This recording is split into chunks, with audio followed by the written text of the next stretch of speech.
Here on GoPSUSports.com, Brian Tripp joined by Penn State hockey head coach Guy Gadowsky as the Nittany Lions defeat Minnesota on Saturday by a 4-3 final in overtime. First win in program history against the Gophers. What were your final thoughts looking back at that weekend win and then heading into this weekend? I do think it's a significant step. I mean, they're just such a great program with such great tradition and history, and it was the last team that we have to beat in the Big Ten. So now that we've done that, we've beat every team in the Big Ten, and I think that's wonderful. It's a great step for our program. And obviously to take that now moving forward into the final 6 games of the regular season, your team is in the hunt for a Big Ten championship still. How do you make sure they're still going game by game while still somewhere you need to have a little bit of an awareness of what's going on? We try not to mention that awareness. I think everybody does. We don't have to bring it up, and it is difficult. We've been trying all year to really stay focused on the present, and that's easy said. It's not always easy to do. It's easier to say, and it's something we've been working on all year, so we're just going to continue on. Do you feel like you're peaking at the right time? I don't know yet. I wouldn't say we're peaking yet. I think we still have a lot of work to do, but hopefully we're getting better and better.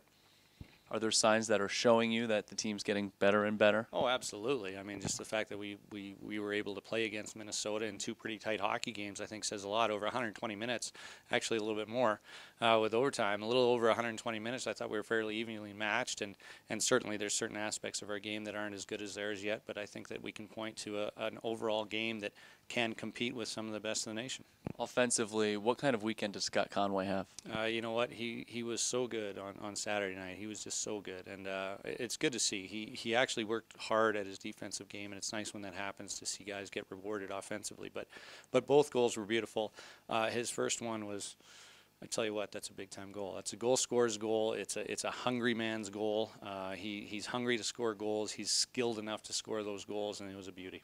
It seems like you've used him as both a winger and a center. Does that take some pressure off of him when you move him to the wing?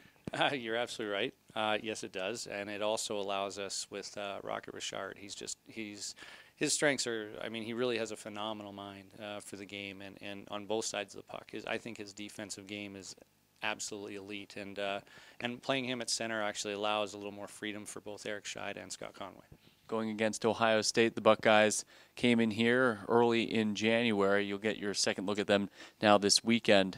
What do they do well that can give this team troubles? I know I was impressed with Christian Lampasso, one of their freshmen. Yeah, he was fast. I think they have a few guys that have extreme speed, and they're able to use it offensively even in one-on-one situations. That's something we have to address.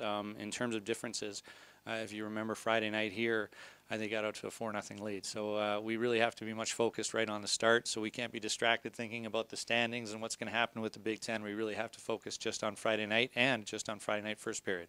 Guy, thanks. Good luck this weekend. Thank you very much. Penn State hockey head coach Guy Gadowsky with us here on GoPSUSports.com.